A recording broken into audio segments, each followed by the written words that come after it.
Hi, everyone, and thank you for joining us for the webinar, How Outreach Can Increase Your Inbound Marketing Results by 100%, hosted by Trent Dyrsmid. My name is Valerie Levin, and I'm the Marketing Manager here at Oktopost. I'd like to take this opportunity to quickly run through today's agenda and some housekeeping rules. We're very fortunate to have Trent with us today, and he's the founder of Groove Digital Marketing. Just a little bit about Groove. It's an inbound marketing agency that helps CMOs drive more interest from their best potential customers. And Groove also leverages its expertise in content marketing, social media, email marketing, and automation to help companies find qualified leads. In this webinar, Trent's going to cover a number of very valuable and helpful topics, mostly pertaining to targeted outreach strategies. And those include how to find contact details for the right person at any target company, how to write an email that will significantly increase your response rate, how to avoid the send me a proposal trap, and of course what to do instead, and how to develop a 3-step process to build trust and credibility. At the end of the session, there's going to be a Q&A, so of course you'll have a chance to ask all of the questions that you have. And we're also going to be using a hashtag throughout the webinar. If you want to comment or share quotes or just discuss what's going on, please use the hashtag. It's hashtag Target Outreach. We're also going to be tweeting throughout the webinar and answering your comments and providing our feedback as well. In order to ensure that we'll hear all the presenters clearly, the conference line will be on mute throughout the presentation. Therefore, any questions that you have should be submitted via the questions panel, which you can see on the bottom right-hand side of your GoToWebinar. If you have any problems asking questions or any technical difficulties, please let us know so we'll help you out. At the end of the webinar, we'll of course convey all of the questions to Trent, who will hopefully be able to answer each and every one of them. As a reminder, we will be recording this webinar, so don't worry, each one of you will receive a link to the recording afterwards, and we'll send it out to you by email in the coming days. I really hope that you're going to enjoy the webinar. We think that there's going to be some fantastic content and tips and best practices that Trent will share with you, and I'm going to pass it on to him right now.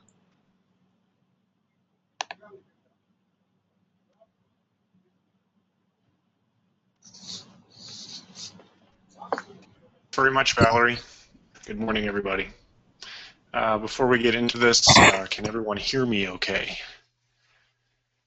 And Valerie, you'll have to give me the feedback because, of course, in the control panel, I can't see if people are raising their hands or not.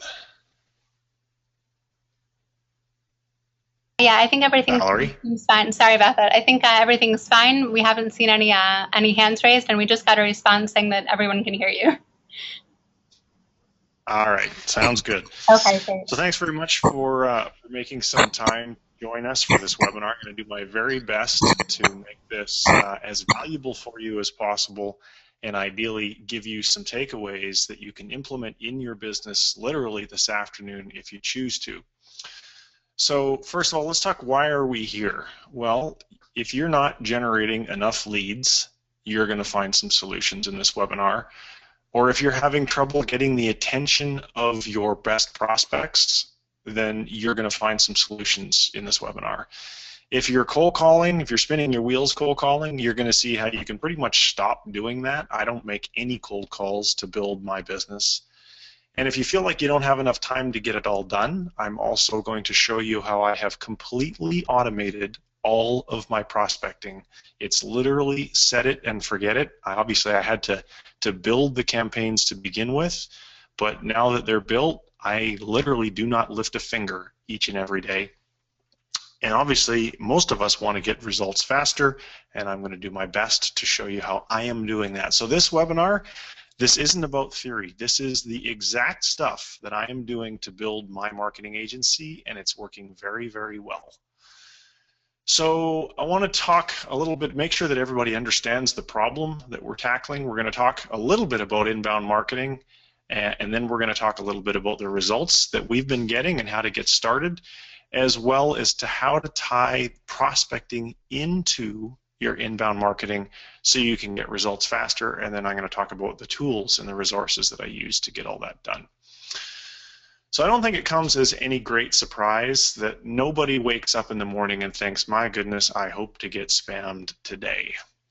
Getting attention is never been harder. I've been in business, I started my first company back in 2001, And all we did back then was cold calling. It was really, really not very hard, to be honest with you, and the company ended up being ranked as one of the Profit 100 fastest growing companies in Canada for a couple of years in a row. And then in 2007, I still owned that business back then.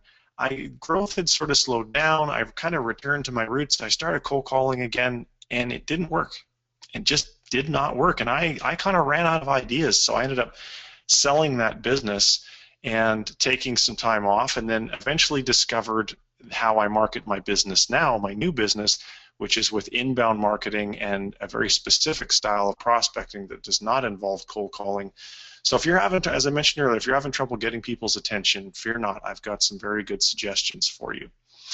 The reality is 95% of people don't like being interrupted, and the other 5% absolutely hate being interrupted. So if you are going to try and interrupt people, you better make sure that you're doing it with their interests in mind, and I'll explain more what I mean by that and how to do that as opposed to your own agenda. Because everybody's getting better at blocking out messages that they don't want to get. I unfollow people in Facebook who I'm not interested in hearing from. I unsubscribed from lists who send me content that is of no value to me. I simply don't visit websites that don't add value to my life. I don't answer the phone if I don't recognize the number on call display, and I'm sure that all of you guys are probably doing the same thing. But despite all of that, you still can get the attention of the people that you're trying to if you do it right. The other thing I want to talk about, if you're new to this whole idea of inbound marketing, it's very different than advertising, and we're going to talk very briefly about that. See, the problem with advertising is there's always going to be somebody who's got more money than you do, and they're going to be able to outspend you, so trying to outspend them is a loser's game. The other major problem with advertising to get your leads is you're not really doing, you're just renting the attention of your target audience as opposed to getting it in the long term, and we're going to show you how to get their attention in a longer term way. So all I'm really trying to say here is that ads are temporary. As soon as you stop paying the rent, quote unquote, you stop getting the attention. So that's not a good long-term strategy. That's not going to help you to reduce the cost of acquiring a new customer, and it's not going to help you to reduce the cost of acquiring a new lead. What I'm going to show you in the webinar will help you to reduce the costs of those things, and obviously that's going to have a huge benefit to your business. So the inbound marketing methodology is pretty simple. First of all, you want to attract strangers and get them to become visitors to your website, and you want to do that with things that are interesting to them. Blogging is an excellent way to do that. Social media is also a very powerful tool.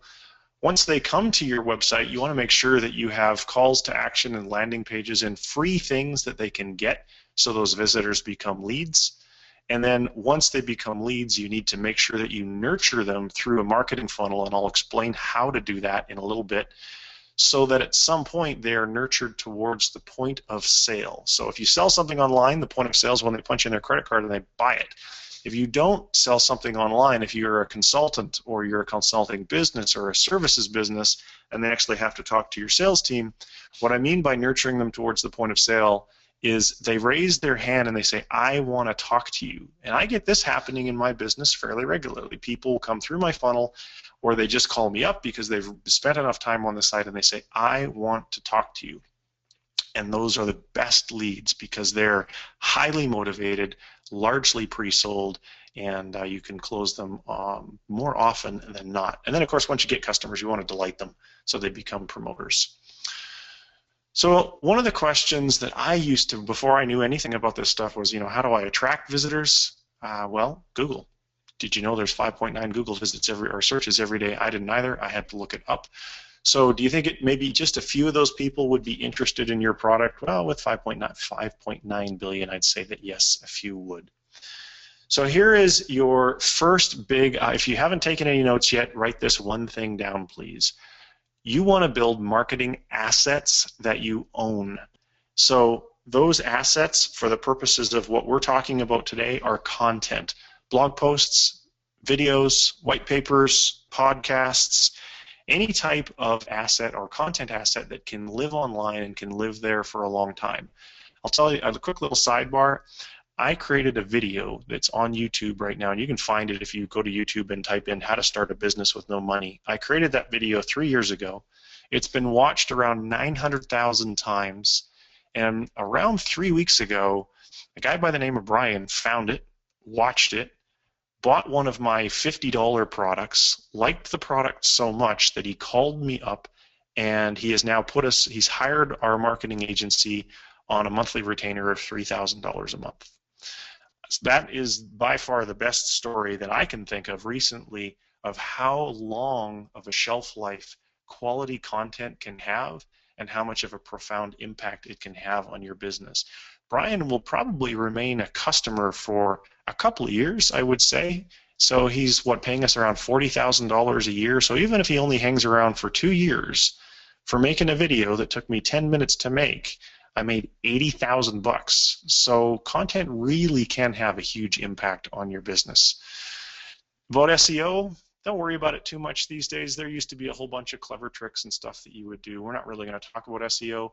The only thing, and SEO experts like my friend Rand here will tell you that these tricks that people used to use, and I used to use them too, they can actually be very toxic. In our business today, we do not do any purposeful link building at all. All we worry about is on-page optimization, and 40% of our traffic comes from organic search. So really all we do is we just pick keywords and we target those keywords with the blog posts that we're writing. Here's big idea number 2, and I say this, if you know a bit about content marketing, this is going to be old hat for you. If you're new to this, this might be new, and that's why I'm spending some time talking about it. A lot of companies that I see, they're blogging, but they're doing it wrong. They're blogging about themselves. We got a round of funding, we got a new office, we hired a new key employee, we launched a new product, us. Nobody wants to read that crap. People, and I'll go into more detail on this in a couple of slides, people who are going to read your content, they're not interested in you. And if you're talking about you, they're just not going to pay attention, they're not going to hang around, and they are going to tune you out. So you need to make your content relevant to their needs, their wants, and their desires, and it's not very hard to do. And then when you do that, you will make humans happy. And when you make humans happy, simultaneously you also make Google happy. So top of funnel is what we're really going to talk about here for the most part in this particular webinar, and then we're going to talk about some prospecting strategies on how you're going to use that top of funnel content. So top of funnel, what I mean, blogging, web pages, social promotions, and to a certain degree SEO, which are the byproduct of blogging. And it's incredibly important that you create your top of funnel content with your prospects in mind. So here we're going to spend a little bit of time. Over here, because it's really important for you guys to understand this, and again, this is going to tie into the prospecting portion, which I'm going to talk about in the second half of the webinar. Your buyer's journey over here happens in 3 phases. There's the awareness phase, consideration phase, and the decision phase.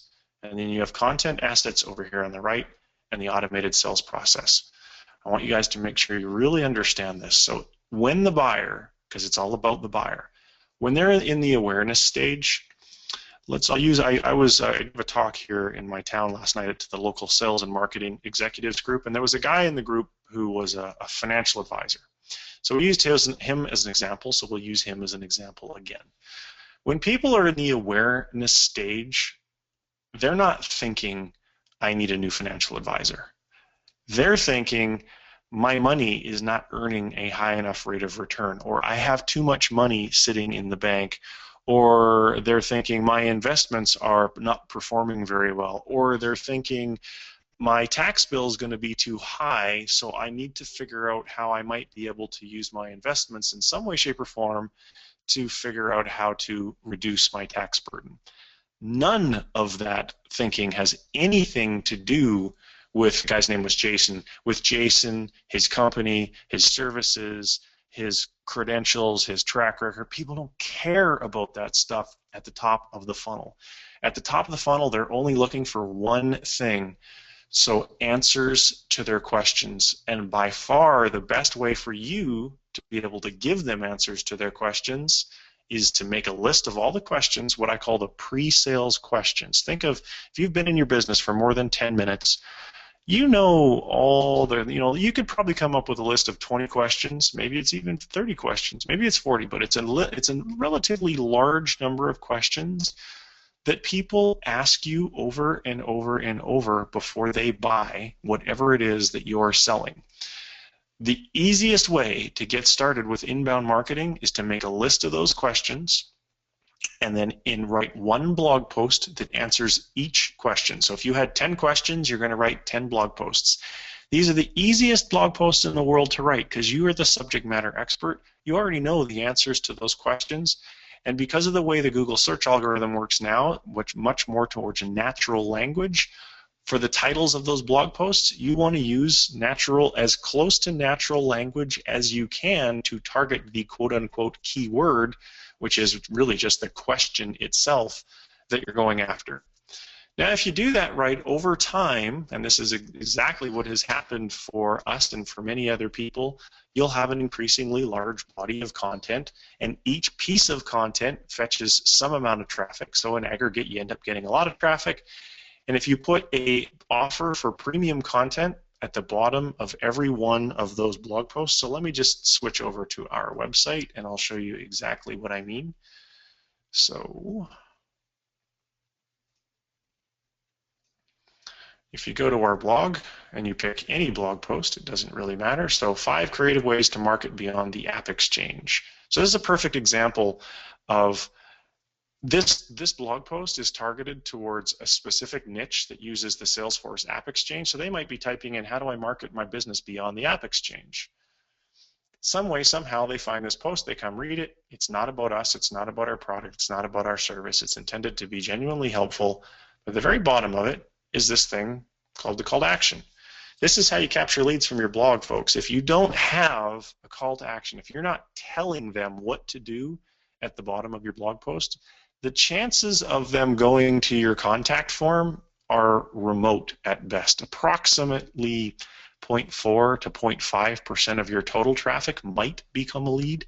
If you take this approach and you blog consistently like we do, you'll end up with 2 to 3% of your total traffic converting into leads. So this is what we call a premium content offer. People click this, goes to a landing page. There's really only one thing to do, fill in the information, get the ebook. So going back to this, that's right here. A new lead is generated, and in the ebook, I'm able to introduce my firm's positioning. Plus, I also know what additional questions that particular person is going to be asking. So I'm going to set up a series of automated emails with supporting content that is going to, say, once per week, or maybe every couple of days, whatever you feel is right for your business, is going to send that person, that new lead, another email with an answer to additional, very commonly asked questions. And at every one, and those are generally additional blog posts. And at the every one of those, bottom of those blog posts is another call to action, similar to the one I just showed you, only now, because we're in the middle of the funnel, it's going to be, in our case, it's an ebook called What to Expect in a Partnership with Groove Digital Marketing. So if somebody downloads that ebook, what does that tell me? Well, it tells me that they're at the point where they're now looking at us as a potential solution provider for whatever problem that they have. So they've now entered the consideration stage. So they're considering doing business with us. They've moved from becoming aware they have a problem, read one or many of our blog posts, downloaded one or many of our reports, are getting these emails, and now they're like, hey, I may be interested in this Groove company. Who are these guys? And as you might guess, when people are interested in you, they also might have some concerns. They also might have some objections. We know what those objections are, so we have another series of emails which is going to deal with those objections, send them to additional pieces of content with another call to action that says, hey, would you like to have a free consultation, or would you like to talk to one of our sales reps? We call that a bottom of funnel offer. And of course, when people fill that out, they end up scheduling an appointment and they talk to us. So in a nutshell, that is what you're trying. This is what I call your automated sales process. It's what companies do with sales reps if they don't have any of this stuff. But to do this all with sales reps is very, very expensive, and it's very inefficient because generally speaking, if you don't have any content, nobody's going to be finding you. You're just going to be forced to interrupt them with cold calls or what have you on an ongoing basis. And that, as I mentioned earlier on, it really just doesn't work very well anymore. So does this stuff work? Yeah, it works. Here's the report. So we started blogging back in March. In our first month, we got, I think it was about 1,800 visitors. And as you can see, traffic has steadily increased. This screenshot was taken before August was over. August actually finished about 2 or 3% higher than July. And so far in September, we're tracking even higher than we did in August. So if you produce quality content that's relevant to your audience, of course, traffic's going to go up over time. You can see here we got lots of visits. Our organic was our #1 source of traffic, and then referrals, social media, email marketing, and so forth. We get lots of leads from it. So leads are simply just a byproduct of traffic. The reason this was so high is because we did a webinar with another organization and we captured a lot of leads that particular month. All right, so this brings me to kind of part 2 of our discussion, and we're going to have Q&A at the end, so I'm hoping to spend actually the bulk of time answering your questions. But I want to show you, one of the things that with content marketing or inbound marketing is it's not a quick fix. It takes a bit of time to get your results. And not all of us have the luxury of waiting for results. So what are you supposed to do in the meantime? So I'm publishing my 2 blog posts per week, and I've got my sales funnel built, but I'm not getting enough leads yet. So what should I do? What you should do is something called target account selling. This was something that I first learned about in a book by Chet Holmes called The Ultimate Sales Machine.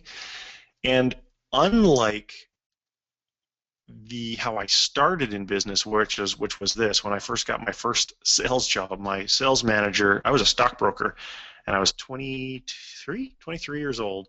Sales manager comes in, gives me the phone book, and says, "Smile and dial, see you later," and he walked away. That is not a finite list. That is an infinite list. And the problem with that is if you have an infinite list of prospects, you'll only ever touch each prospect one time, and that's never going to work for you. Target account selling is predicated on the fact that you have a very specific list that you've created of ideal prospects that meet a certain criteria. And on this list, I would say you're probably prospecting no more than a couple hundred people at a time. If you have obviously varies depending upon your business. If you have a very, very high-priced product, it might only be 30 people on your target list. You might have 500 people on your target list if it's a relatively low-priced product. It really just depends on your business. My point here is you need to have a finite list so that you can touch them over and over again. So there's a couple of challenges that I'm going to help you solve. One is how do you find the list? 2 is how do you get their contact information? And of course, how do you get their attention? You remember I said it was really hard to get people's attention these days. What do you say to them to get their attention? And of course, how do you make it scalable? And what I should have added to that bullet point was how do you make it scalable and automate it? So I'm going to give you answers to all of those things here in the next couple of minutes. So there's a couple of different ways to build lists that have worked very well for us. LinkedIn is a fantastic tool. If you get the premium account, which is the $50 a month account, you can very easily do searches on LinkedIn and punch in all sorts of criteria. You can say, I want a list of CMOs and CEOs of companies that are in this industry, that have this amount of revenue, that are in this geographic region, and whatever other criteria LinkedIn gives you. So it's a really wonderful search tool to build that list. And that's going to give you a list of websites, and it's going to give you a list of people. I'm going to show you in a minute how you can get their contact information very, very easily. Another thing that we do is if our target list has an exhibit coming up or a conference, and they do, we look for the list of exhibitors. Now, the particular niche that we're targeting, they have it's a really big conference, about 100,000, 150,000 people go there. And there's a large list of exhibitors, and those companies are our ideal prospects, so we put them on our list. And lastly, I don't really recommend this, but you can just go and buy a list. The problem is it's probably not going to be that accurate. When I've bought lists from companies in the past, like Info USA or Hoovers or whoever, Generally speaking, maybe it's better now because I haven't bought one in a few years, but well, not most, at least a third of the list, the information is junk. So you end up paying a pretty penny for that information. And the way I'm going to show you how to do it, it's actually quite cost effective to build it yourself. And when I say yourself, I don't necessarily mean you. In our case, we have a virtual assistant, someone who works in the Philippines, and we pay them, like $3 or $4 an hour, which is the going wage in the Philippines. They're the ones doing all the legwork for us in the way that I'm about to explain to you. Okay, so how do you get their contact details? Well, again, I want to go back to my web browser and I want to show you. So let's say that we were targeting Microsoft. So we'll go to Microsoft's website. There are two ways to do this. I'm showing you the first way. There is a tool out there called HubSpot Signals, and I think it's like $50 a month for this particular tool. If you look where my mouse is in the very top right-hand portion of my browser, you see this little faded button here. Watch what happens when I click that. I get instantly the company's revenue, so I know how big they are. So this is great when you're researching companies. So this is what I would have my virtual assistant do. Come here and I would say to her, I only want companies with revenue between a certain range and a certain range, and so she'll very easily be able to see that. I only want companies that have a certain number of employees or in a certain location, so all of that information is going to be displayed right there. But here's the really cool thing. Look at all these people. I want Trevor Chow's email. I just click the email button, and it does a little bit of whatever their programming does in the background. Now it doesn't, there we go. It's trevin@microsoft.com. And you can search for people. So as you can see, this makes getting an email address really, really, really easy to do. That is one of two tools. The second one is this tool called Capture, and this is actually an even more powerful tool. And if you go to broadlook.com/capture, this URL right here, hopefully you guys can see that, and watch this video, it does what the HubSpot tool does, but it does a whole bunch more stuff as well, which is pretty darn awesome.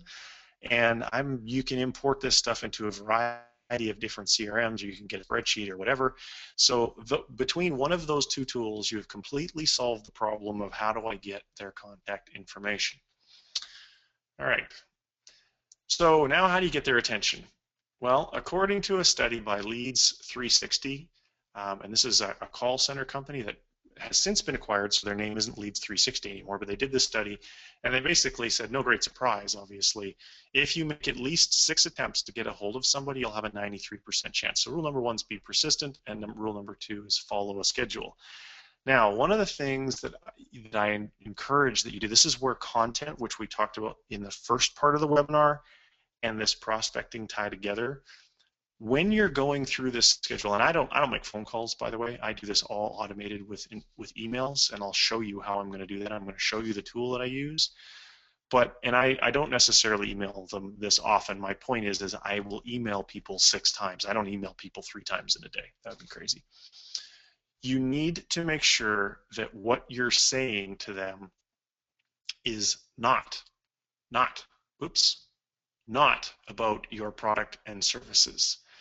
Instead, you want to ask questions. You want to be helpful. You want to share your content. You want to share other people's content. In essence, what you want to do is add value. So let me give you an example. I created a LinkedIn group for the people who are on my target list. So when I created the LinkedIn group, there was nobody in it. But I want all of these people to have the opportunity to join this LinkedIn group so they can engage in discussion with their peers. Well, isn't that a great thing to send them in an email to say, hey, are you a member of this group? Is this something that you were aware of? Did you know there's a group especially created for the people that are in your industry? Would you like to be a part of it? I'm starting to build this group. I get replies to my emails about 10% of the time, and I'll show you how I send those emails here because it's all automated. And I've already had one of the people who's joined the group go to my website, look at it, email me and say, hey, we actually kind of need what you do. Can we talk to you about maybe working together? So notice, I didn't get a hold of the guy with an email that says some version of, hey, do you want to buy my stuff? I thought, I'm going to put his interests first, and add value and be helpful. And so when you're creating your sequences of cold email prospecting, that is the key to success. Another thing that works very, very well, if you have a podcast, and if you don't, I would encourage that you get one, because interviewing other people is also a fantastic way to get your foot in the door. When you send an email to, in my case, I target chief marketing officers. When I send an email to them that says, I'd like to talk to you about being a guest on my show, the response rate for that email is substantially higher than I'd like to talk to you about buying my product or buying my service, as you might imagine, because I'm coming in as a reporter as opposed to a salesperson, and I have landed several clients this way. What happens is I do a pre-interview with them, so it's a short call, 10, 15 minutes, to figure out if they'd be a good guest. During that period of time, I'm also kind of asking questions to qualify them on whether they'd be a good client or not. So I sort of bury those questions into my script that I'm going through. And if it turns out that they're going to be a really great guest but a lousy client, I'll still record an interview with them, because that's great content that I can use later on. But if they're like a so-so interview but they're a really great prospect, guess what? I'll still interview them. Because what happens is at the end of that hour-long conversation when we record the interview, of course, rapport is the byproduct of talking to someone for that long. On several occasions, I've had people say to me after we've done recording, hey, you know, all this inbound marketing stuff that we just talked about, well, actually, we're not really doing as well at that as we'd like to. Is that something you can help us with? And I've landed a couple of clients that way as well. So, how do you make it all go? And this is the last, I believe this is the last slide. Yeah, it is the last slide. There is a couple of ways to do this. Now, you could use an autoresponder. You could use Aweber, or MailChimp, or Infusionsoft, or HubSpot, or whatever the heck you like. The problem with that is that with an autoresponder, at the bottom of every email, there's an unsubscribe link that lets people, when people see that, they know it's obvious to them that it's an automated series of emails. So they're not going to be as inclined to reply. It doesn't look personal. So there's a fellow named Jeremy who's from over in Europe, and he's created this app called quickmail.io. And I'm just going to log into it and show you kind of how it works.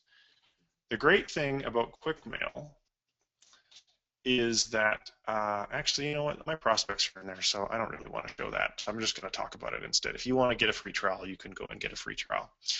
The great thing about Quickmail is it actually sends the emails from my Gmail account. And the way it works is that I can set up a series, it's called a sequence. So a sequence might be one email, it might be 5 emails. In my case, most of my prospecting sequences are 6 emails long. So I go and I create the sequence. Maybe I can go into my sequences and show you. That way you're not going to see any. There we go. You're not going to see any of my prospects. So here we go. Salesforce partners, because that's one of the niches that I target. So this is the sequence. Hi, first name. My name is Trent, and I'm reaching out to invite you to become a part of the community of Salesforce executives, blah, blah, blah, blah, blah. There's a little video I give them. There's my contact information. That email will go out to everyone that I attach to this sequence. And then if they don't reply, in my case, 2 days later, another one will go out that basically says, hey, I see you haven't joined the group yet. Just want to make sure the email below didn't fall through the cracks. And below this line will be this email. And if they reply to that one, they're never going to see any of the other emails. If they don't reply, they're going to see the next one, and the next one, and the next one. So the great thing about this, of course, is, like I say, it is a complete set and forget system. And when you take this approach, and I've been getting about a 10% response rate, which is much, much, much better than anything else that I have tried from a cold outreach perspective. So the goal here, again, just to summarize, you want to make sure that you set up a sequence, and you can do this manually if you don't want to use this tool, but you need to reach out to people at least 6 times, number one, and number 2, you need to be feeding them content that is helpful for them. For example, this one is talking about the LinkedIn group. This one's reminding them about the LinkedIn group.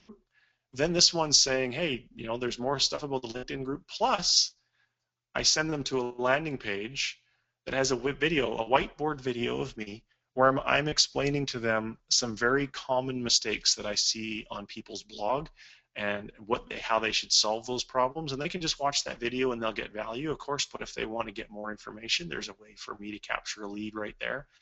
So when you take this approach, folks, it works very, very well. And that's pretty much it for my scheduled talk. I want to open it up for questions now, if we could.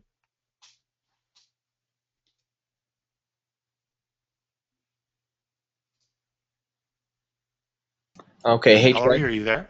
Yeah, no, it's Ben on the Oktopost side here. So if you can just give me back presentership so that we can move forward. Sure.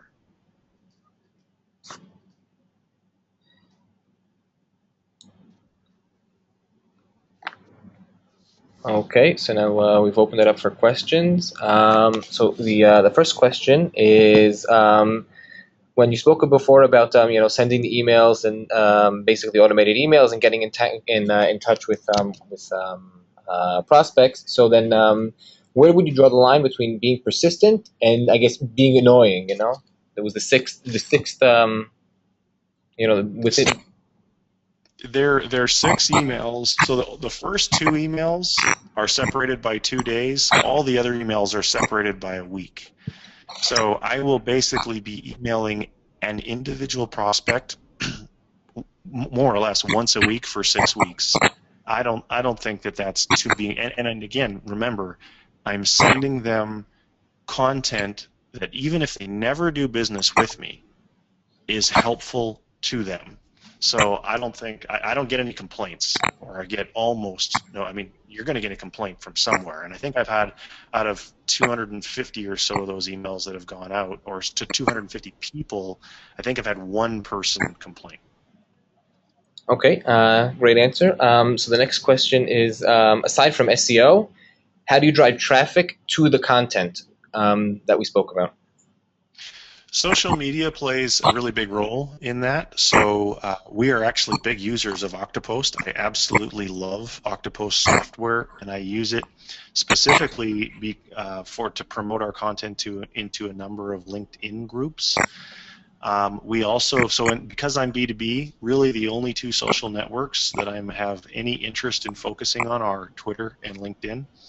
And so within our HubSpot tool, it makes it really, really, because I use HubSpot for my content creation and promotion, it makes it very easy for us to promote it on a whole bunch of different social media platforms, but we use HubSpot's tool to promote on Twitter. And we send a lot of tweets every day. And then, like I say, I use Oktopost's tool to pre-schedule all of the content that I'm sharing in LinkedIn groups. And so social media, as you saw on one of my earlier slides, isn't my #1 source of traffic. The SEO is, but social media does also make a very meaningful impact. The other way that I'm promoting my content is in the email prospecting that I explained to you in the second part of this. With that target list, I'm saying to people, look, hey, here's a piece of content. I think you would be interested in it. Next week, here's another piece of content. I think you'd be interested in it. And then, of course, we have a mailing list because we produce content on an ongoing basis. 2.5% to 3% of the people who visit our site join our list, and so now our list is, I think it's 11 or 12,000 people deep. And so all of those people are also getting a weekly email with a summary of all of the content that we published that week. And, maybe some of the, not maybe, I know a good portion of those people are going and reading those pieces of content, and they're also tweeting it out or they're sharing it on LinkedIn. So there is an extra layer of promotion that happens. And then, of course, some of the people that read that shared, and some of the people that read that, and so it kind of just continues on.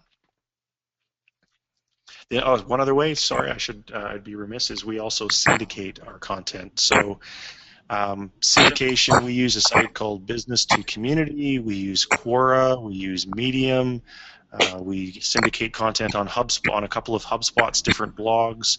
Basically, we build relationships with people who own other platforms, and if you do that correctly, then you'll be able to either write original content for them, or in many cases, simply syndicate your existing content, which is what I prefer, and that will also get you a lot more eyeballs onto your content as well. The key, though, the key is making sure that the content was written for a specific target audience, so it's really, really relevant. If you're trying to make your content appeal to absolutely everybody, it'll end up appealing to nobody, and you won't get any traction with it. So all the promotion in the world won't have a very positive impact if you haven't written or created the content correctly in the first place. Great. Thanks for that answer.